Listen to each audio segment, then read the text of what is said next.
I was sitting in my apartment in downtown Seattle, watching the gray rain smear across the floor-to-ceiling windows, when my past decided to call. The phone on my mahogany desk vibrated, a low, persistent hum that felt out of place in the silence of my home. I didn't have many people in my contacts list. My circle was small, built of colleagues, a few trusted friends, and people who only cared about code and market shares. But the name flashing on the screen wasn't a business partner. It was a name I hadn't seen on my caller ID in exactly 3 years, 2 months, and 4 days. Arthur, my father. For a moment, I just stared at it. The digital glow felt like a spotlight on a crime scene. In my world, silence was a language I had mastered early on. My parents had taught it to me. They were experts in the art of making me feel like a ghost in my own skin, a background character in the epic saga of their real child. They hadn't called when I moved 2,000 miles away. They hadn't called when I spent my first Christmas alone eating a microwave dinner in a studio apartment. They certainly hadn't called when I launched my own company and worked until my eyes bled. But today, the silence was broken, and I knew exactly why. That morning, the headlines of every major tech blog and financial journal had featured a photo of me. It wasn't a particularly flattering photo, just a candid shot of me leaving a conference, but the caption changed everything. Apex Systems acquired for $4.2 million. My name, Elena Vance, was right there in bold letters.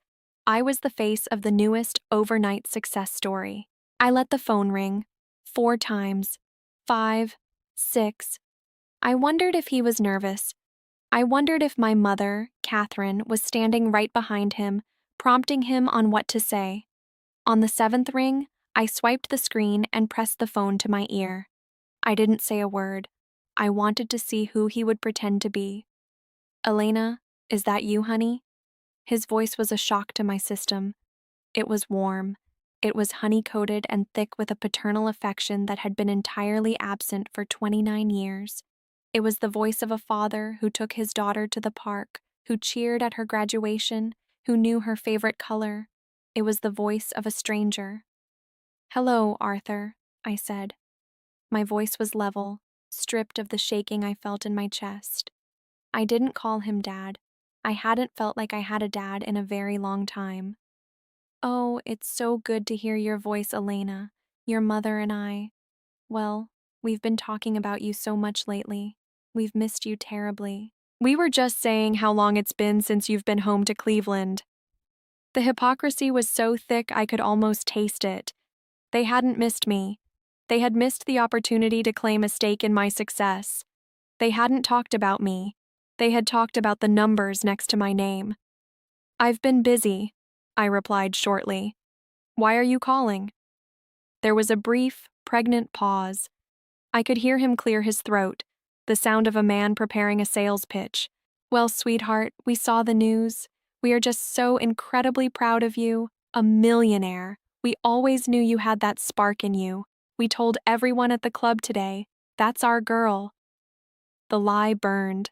They hadn't known I had a spark. They thought I was a steady, boring utility, someone who would stay out of the way while they poured every ounce of their pride into my brother, Harrison. I was the one they told to figure it out because I was strong, while Harrison was sensitive and needed their constant financial and emotional shielding. "Arthur, get to the point," I said, my patience thinning like a worn wire. He sighed, a heavy, theatrical sound. "It's Harrison, Elena. He's in a bad way, a really bad way. His latest venture, the logistics firm, it didn't go the way he planned. The creditors are being aggressive. They're coming after the house, Elena. Our home. Your childhood home."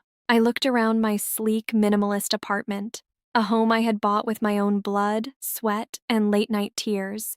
The childhood home he was talking about was a place where my bedroom had been turned into a walk-in closet for Harrison's sports gear the moment I left for college.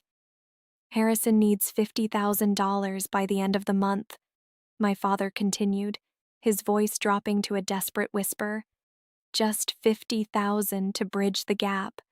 For you, that's nothing now. It's a drop in the bucket. But for us, for your brother, it's everything. You're the only one who can save us, Elena. You're our only hope. I sat there in the silence of my multi-million-dollar life, listening to the man who had ignored me for 3 decades ask me for the money he had never once offered me when I was starving. He didn't ask how I was. He didn't ask about the company. He didn't ask if I was happy. He just asked for the price of my brother's latest failure. By year 3, Apex Systems had hit a vein. We had created a platform that allowed small businesses to compete with giants. We weren't just a startup anymore, we were a threat. The acquisition offers started trickling in, first for a few $100,000, then $1 million. We turned them all down. We kept building. We kept grinding. I became a different person in those years. The quiet, shy girl from Cleveland was replaced by a CEO who could stare down a room full of venture capitalists without blinking. I learned to negotiate, to lead, and to protect my interests with a ferocity that scared people. Then came the offer from a global conglomerate, $4.2 million. The day the deal closed, Liam and I sat in our new, sun-drenched office overlooking the Puget Sound. We popped a bottle of cheap champagne, a nod to our early days, and just sat in silence. "We did it," Liam whispered. "No," I said, looking at the headline on my laptop screen. "I did it." I felt a weight lift off my shoulders, but it wasn't the weight of poverty. It was the weight of expectation. I had proven them wrong. I had built a fortune without a single development contribution or a red Jeep Wrangler. I was a millionaire at 29, and for the first time in my life, I felt truly visible. But I knew the visibility would come with a price. I knew that the moment my name hit the press, the vultures in Cleveland would start circling. 3 days later, the phone rang. "Elena, honey, it's your father." I looked at the view of the Seattle skyline, the city that had raised me when my parents wouldn't, and I felt a cold, sharp smile touch my lips. The audit was about to begin. I wasn't just going home for dinner, I was going home to present the bill for 29 years of neglect. And I knew, deep down, they couldn't afford to pay it. I, on the other hand, was the self-sufficient one. That was the label they gave me so they could feel better about neglecting me. "Elena is so quiet," my father would say, ruffling Harrison's hair while looking right past me. "She doesn't need much. She's got her books. She's strong." What they called strength was actually survival. I learned early on that if I wanted a glass of water, I had to get it myself. If I had a nightmare, I had to comfort myself. Love in our house was a finite resource, a bowl of fruit that was always empty by the time it reached my end of the table. The favoritism wasn't just in the big things. It was woven into the fabric of our daily lives. I remember my 10th birthday. I had spent months talking about a local science fair I wanted to enter. On the morning of my birthday, I woke up expecting a cake, or at least a happy birthday. Instead, I walked into the kitchen to find my mother frantically packing a suitcase. "Oh, Elena, good, you're up," she said, not even looking at me. "Harrison has an away game for soccer. It's a 3-hour drive. We'll be back late tomorrow. There's some lasagna in the freezer for you."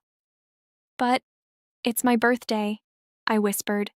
She paused, a flash of annoyance crossing her face before she plastered on a fake, weary smile. "Don't be selfish, Elena. This is a big scouting opportunity for Harrison. Your birthday happens every year. This game is a turning point for his future. Be a big girl and support your brother." They left. I spent my 10th birthday eating frozen lasagna and watching the clock. I didn't cry. I think that was the day I stopped expecting them to be parents. I realized I wasn't their daughter. I was just a roommate they hadn't found a reason to evict yet. As we hit our teenage years, the gap became a canyon. When Harrison turned 16, my father took him to a dealership and bought him a brand new Jeep Wrangler. It was bright red, expensive, and far too much car for a boy who had already been caught drinking behind the school bleachers. 2 years later, when it was my turn, I didn't get a car. I got a lecture. "Elena, you're so responsible," my father told me, leaning against Harrison's Jeep. You've got a part-time job at the library. You can save up. We need to focus our resources on Harrison's college applications. Private schools are expensive, and he needs a good environment to flourish. Harrison didn't flourish. He coasted. He crashed that Jeep twice in 6 months. Each time, my parents paid the insurance hike, paid the repairs, and apologized to him for the stress the accidents caused. Meanwhile, I was biking to work in the rain, saving every nickel, realizing that my parents weren't just favoring him, they were investing in a fantasy. They had decided Harrison was the winner, and I was the safety net they could ignore. The most painful part wasn't the lack of money, it was the lack of presence. I was the valedictorian of my high school class. I was the captain of the debate team. I won awards for coding before most people knew what it was. Every time I stood on a stage to receive a trophy, I would look out into the audience. I would see rows of cheering parents, proud faces, and flashing cameras. And then I would see my empty seat. Catherine and Arthur were always too busy with Harrison's crises. Harrison had broken up with a girlfriend. Harrison had a business idea that required a weekend-long family meeting. Harrison was depressed because he didn't make the varsity starting lineup. They told me I was strong enough to handle it alone. They didn't realize that every time I stood on that stage alone, I was building a wall made of cold, hard ambition. If I wasn't going to be loved, I was going to be undeniable. If I wasn't going to be seen, I was going to become so bright they couldn't help but blink when they finally looked at me. By the time I was 18, I knew the truth that my parents refused to admit. Harrison wasn't sensitive, he was a parasite, and my parents weren't supportive, they were enablers. They were pouring their life savings into a sinking ship while I was building a lifeboat out of nothing. I looked at the phone again, the screen now dark. $50,000. That was the price they had put on my visibility. After 29 years of treating me like background noise, they finally wanted to turn up the volume. But they forgot one thing. When you ignore someone for that long, you don't just lose their love. You lose your right to ask for anything when the bill finally comes due. I began to pack a small suitcase. I wasn't going to Cleveland to save their house.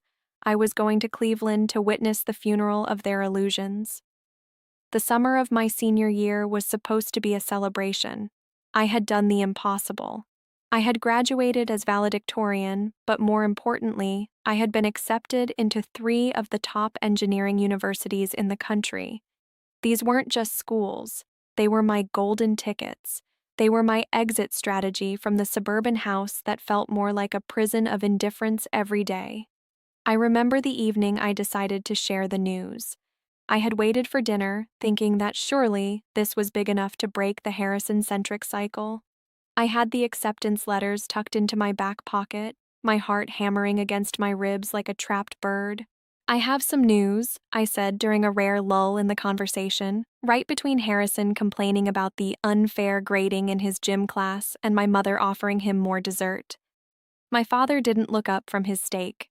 "Can it wait, Elena? We're discussing Harrison's college options. The dean at St. Jude's says his application is thin, so we're looking into making a development contribution to help his chances." A development contribution, a polite term for a bribe. "I got into Stanford," I said.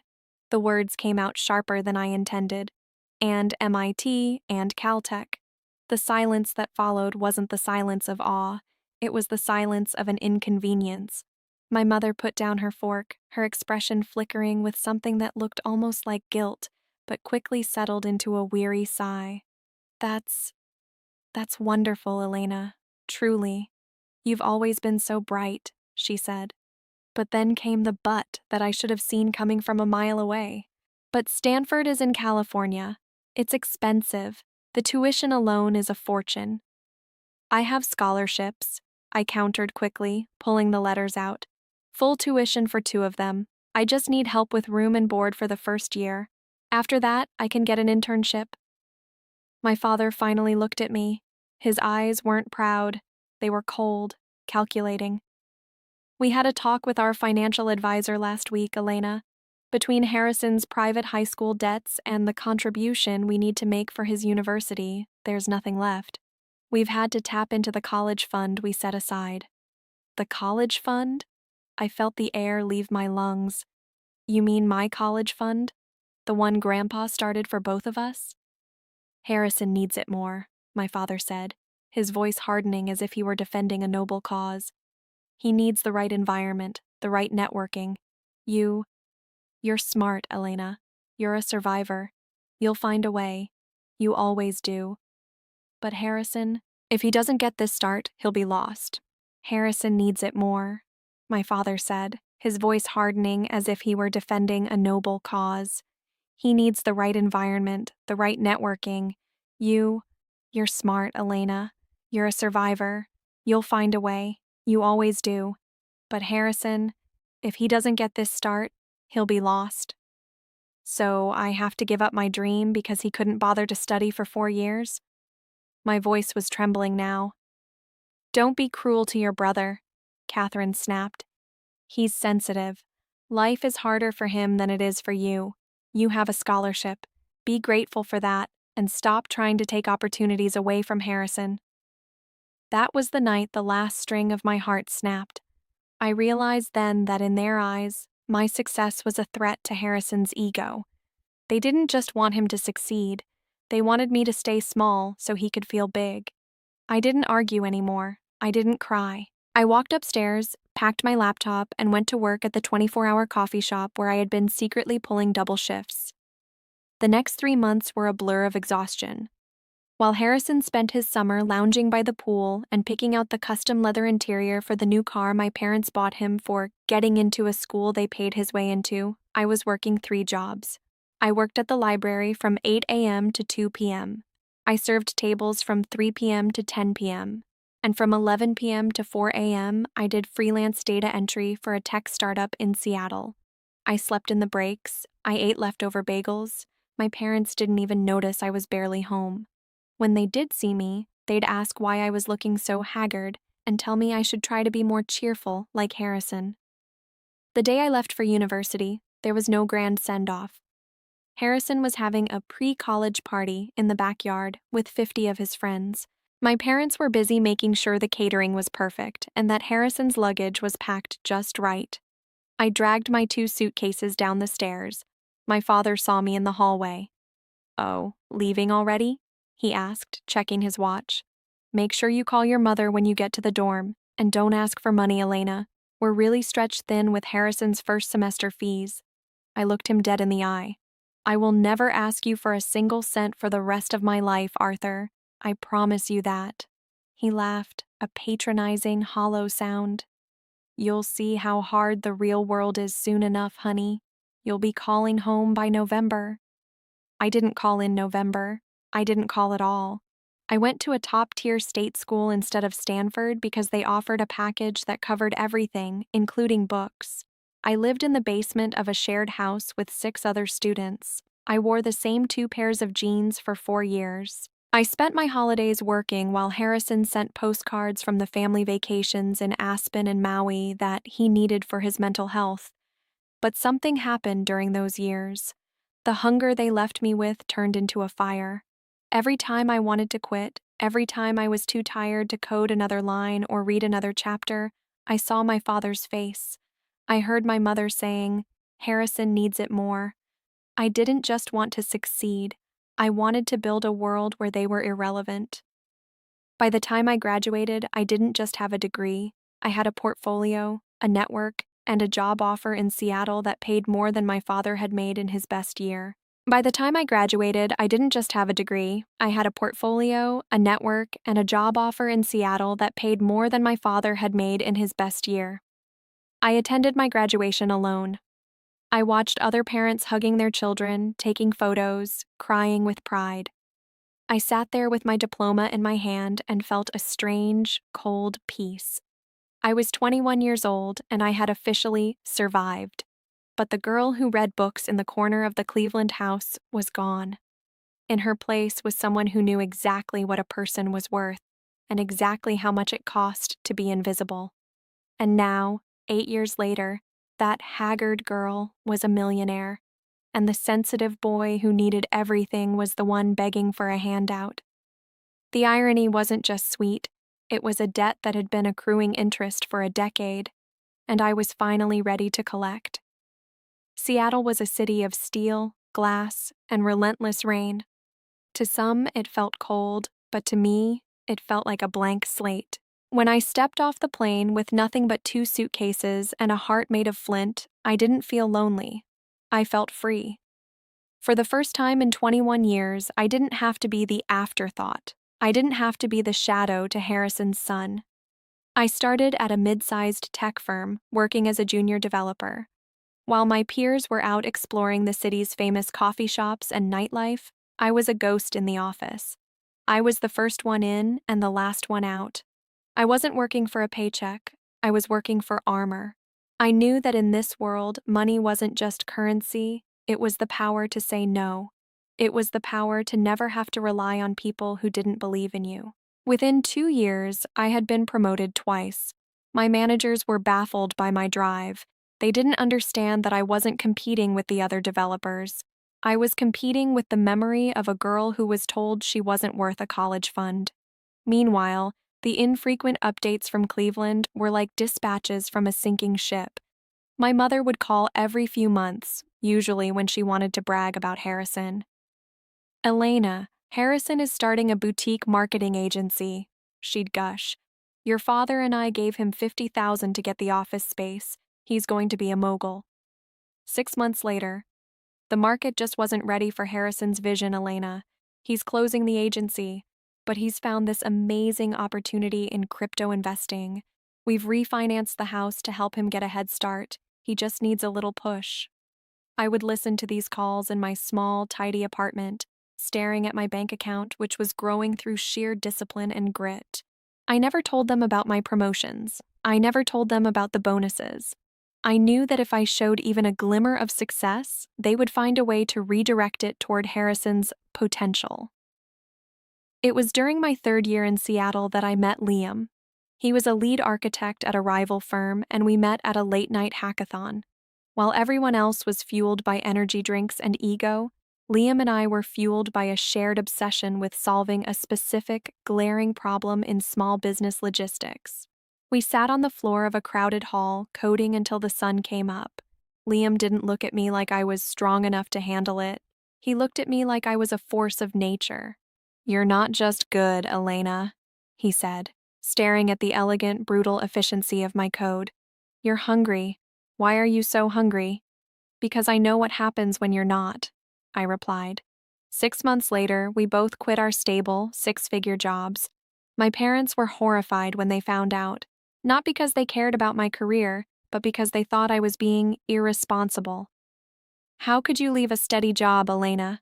my father barked over the phone. "We can't help you if you fail, you know. Every cent we have is tied up in Harrison's new restaurant venture. He's opening a high-end bistro in downtown Cleveland. It's going to put the Vance name on the map." "I didn't ask for your help, Arthur," I said, and I hung up. The first year of our startup, Apex Systems, was a descent into hell. Liam and I worked out of a cramped, windowless office that smelled like burnt coffee and old servers. We lived on ramen and sheer willpower. There were weeks when we didn't know if we could pay the rent for the office, let alone ourselves. During that time, Harrison's high-end bistro failed spectacularly. Apparently, the Vance name didn't mean much when the owner spent more time drinking at the bar with his friends than managing the kitchen. My parents, instead of letting him face the consequences, took out a second mortgage to pay off his disgruntled suppliers and avoid a lawsuit. They were drowning in his failures, and yet, they still sent me a Christmas card with a photo of Harrison and his new girlfriend on a boat. The message inside said, "We're so proud of Harrison's resilience. Hope you're doing okay with your little project." My little project was about to change the industry. The drive from the airport to my parents' house was like a journey through a graveyard of memories. Cleveland was gray, the air heavy with the scent of damp earth and wood smoke. As I pulled my rental car into the driveway of my childhood home, I noticed the cracks. The peeling paint on the shutters, the overgrown hedges, the sagging porch.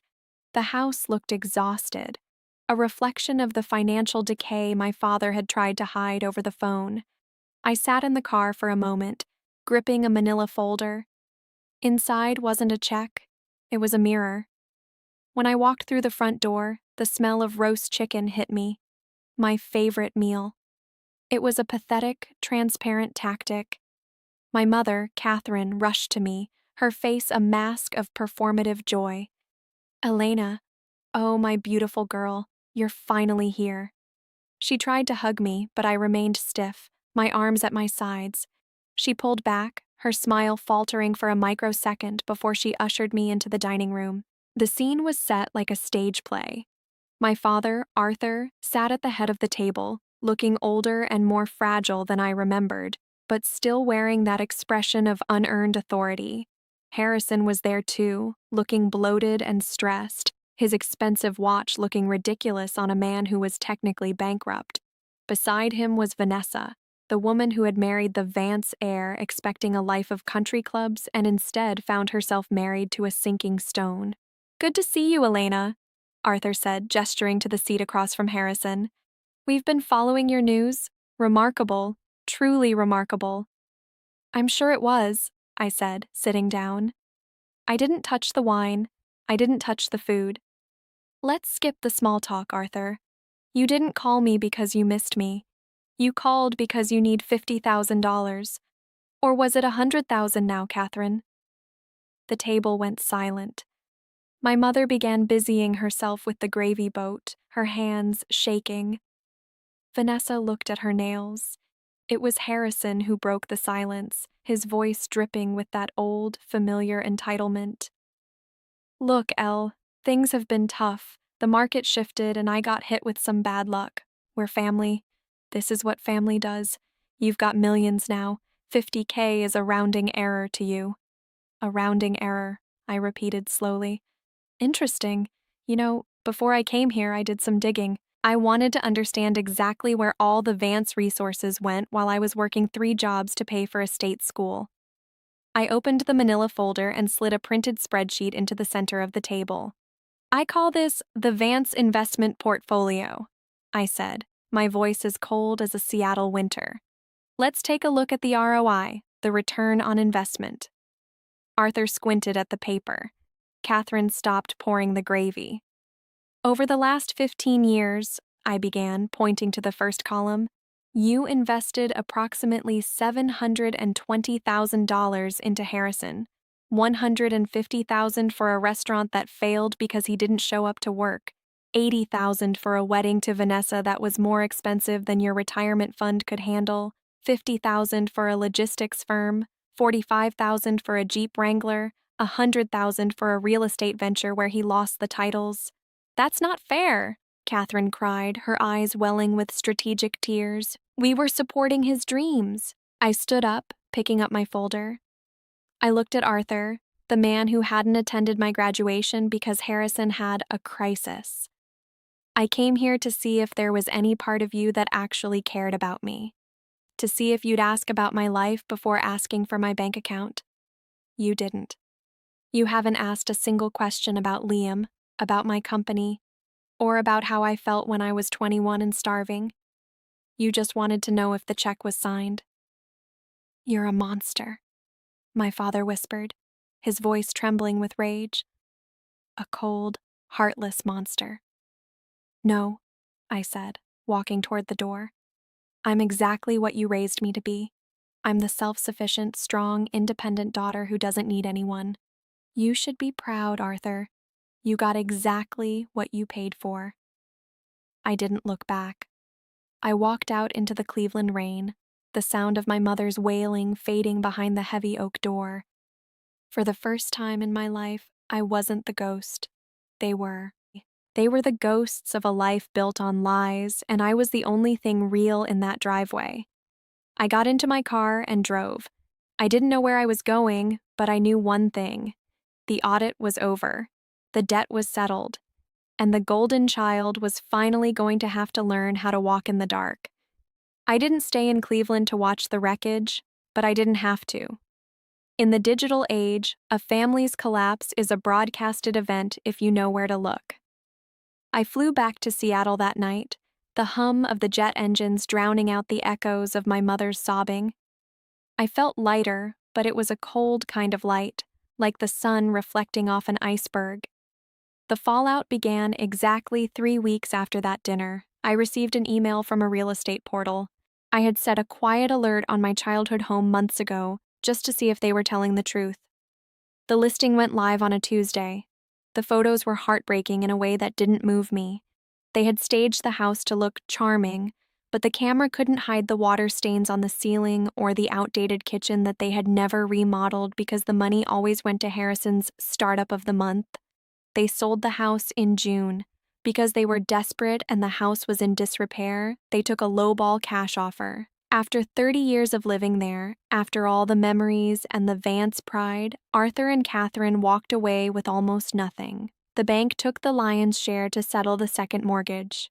My cousin Sarah, the only family member who still spoke to me, sent me a text with a photo. It was a shot of my parents moving their remaining belongings into a 2-bedroom apartment in a gritty, industrial part of Cleveland, the kind of neighborhood my father used to call the gutter. In the photo, Arthur looked like a ghost of himself. He was carrying a box of Harrison's old trophies, his shoulders hunched, his face etched with a defeat that no sensitive child could fix. Catherine was in the background, staring at a dumpster. At 61 years old, my mother had to take a job as a floor associate at a discount department store, $12 an hour plus a 20-minute bus ride.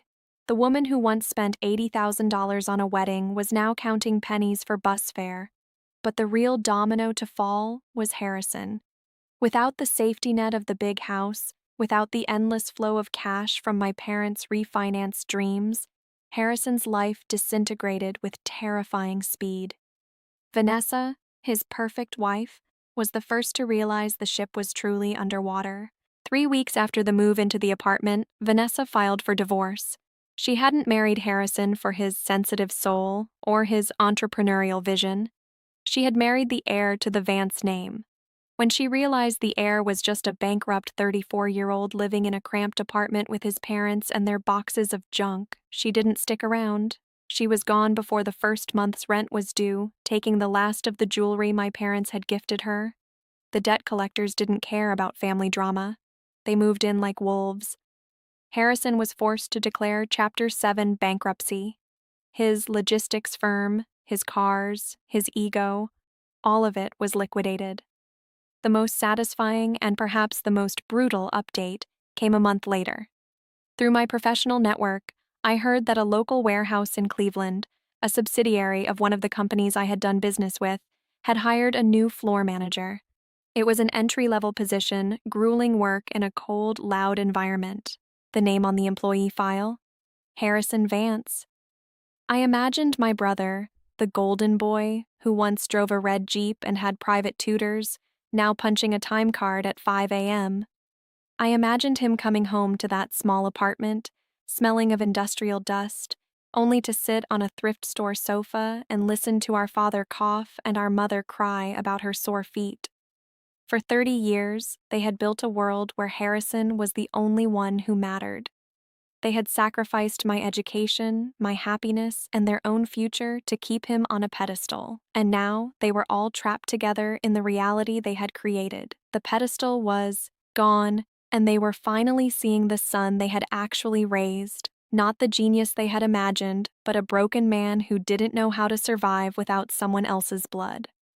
I sat in my office in Seattle, looking at the quarterly reports for Apex Systems. We were expanding into Europe. Liam was talking about a second acquisition offer, this one in the 8-figure range. My life was a soaring trajectory of success and stability.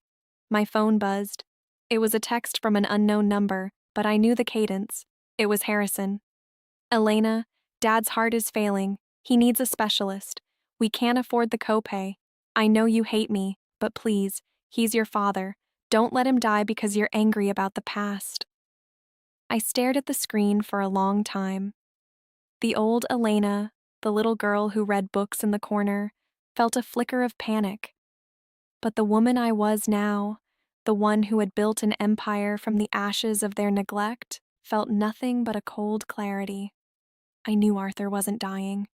I knew this was just the next crisis, the next performance designed to tap into my selfishness. They weren't asking for a father's life, they were asking for a refill on their lifestyle. I didn't reply. I didn't block him either. I simply deleted the thread. In business, you learn that some debts are uncollectible. You write them off, you move on, you don't keep throwing good money after bad. My family was a bad debt. I had given them my childhood, my teenage years, and my silence. I owed them nothing more. I walked to the window and looked out at the Seattle skyline. The rain had stopped, and the city was glowing under the late afternoon sun. I was 29 years old, I was a millionaire, and for the first time in my life, I wasn't just visible, I was free. The dominoes had finished falling, and as I turned back to my desk to plan my next move, I realized that the greatest revenge wasn't seeing them fail, it was being so far away that I didn't even care that they had. It's been a year since that final message from Harrison, a year since I watched the last of the Vance dynasty collapse into the industrial dust of Cleveland. People often ask me, or rather, they ask the version of me they see in interviews, what it feels like to reach the top. They want to hear about the cars, the penthouse, the freedom of never looking at a price tag. But the truth is, the most valuable thing my $4.2 million bought me wasn't luxury. It was silence. The silence of a phone that no longer holds the power to make me feel small. The silence of a conscience that knows it doesn't owe a debt to people who refused to acknowledge my existence until I became an asset. I recently found myself back in a small coffee shop, similar to the one where I worked triple shifts during my college years. I sat there with my laptop, the familiar smell of roasted beans and steam swirling around me. I looked at the young girl behind the counter, her eyes tired but sharp, counting her tips with a focused intensity. I saw myself in her. And it hit me then. My parents didn't make me strong. They just forced me to find out how strong I already was. There is a dangerous myth that suffering at the hands of your family is a test that makes you better. That we should be grateful for the neglect because it built character. I reject that. I didn't succeed because of Catherine and Arthur. I succeeded in spite of them. My character wasn't built by their indifference. It was built by my refusal to let that indifference define me. I heard recently that Harrison lost his job at the warehouse. Apparently, the physical demands were too much for his sensitive nature. He's back to dreaming of his next big venture, while my mother folds clothes at the department store to pay for his cigarettes. It's a tragic cycle, a loop of enabling that will only end when there is nothing left to burn. Sometimes, late at night, I wonder if I should have sent the $50,000. It's a fraction of what I make in a month now. I could have saved the house. I could have paid for the specialist. But then I remember the spreadsheet. I remember the 71 instances of zero in my column. If I had sent that money, I wouldn't have been saving my family. I would have been participating in the same lie that destroyed them. I would have been telling them that their neglect didn't matter, that as long as I was successful, they were entitled to the fruits of a labor they never supported. By saying no, I didn't just protect my bank account, I protected my truth. To anyone watching this, anyone who has ever felt like the ghost in the room, anyone who has been told they are strong enough to handle it, while the sensitive ones get the grace, listen to me. You are not a safety net. You are not a backup plan. And you are certainly not a bank for the people who only see you when you're shining. Your value is not determined by how much you can provide for people who didn't provide for you. True family isn't about blood. It's about the people who show up when the seats are empty and the cameras aren't rolling. I've built a new family now. Liam and I are planning our own future. We talk about children, and when we do, we make one solemn vow. Our children will never have to be strong to get our attention. They will never have to be millionaires to be visible. They will be loved simply because they exist. My name is Elena Vance. I am 29 years old. I am a self-made millionaire, a CEO, and a survivor. But most importantly, I am finally the main character of my own life. The lights are on now, and for the first time, I'm not looking at the audience to see if my parents showed up. I'm looking at the stage, and I'm proud of the woman standing there. If you've ever felt invisible, don't wait for them to find their glasses. Build your own light. Make it so bright that they have to look away. And then, when they eventually come calling, remember that no is a complete sentence.